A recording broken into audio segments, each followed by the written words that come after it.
Saylo kita sa balita sa luwas sang pungsod, naglunsar sang joint operation Navy kag Aerospace Forces sa Islamic Revolutionary Guard, core gamit ang missile kag kamikaze drones batok sa strategic United States military base sa Kuwait kag Bahrain. Sunod sa opisyal nga payag sang IRGC nga ginpagawa sang state-run media outlet,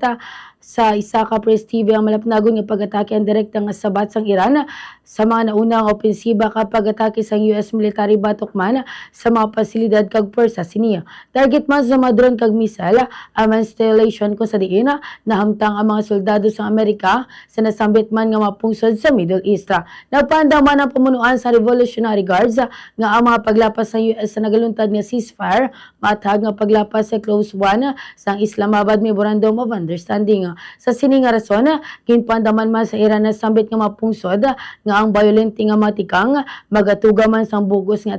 atraso kag pagkapukan man sa tanan nga mga proseso kag negosasyon sa diplomasya sa pagpanumbalik sang kalinong sa rehiyon.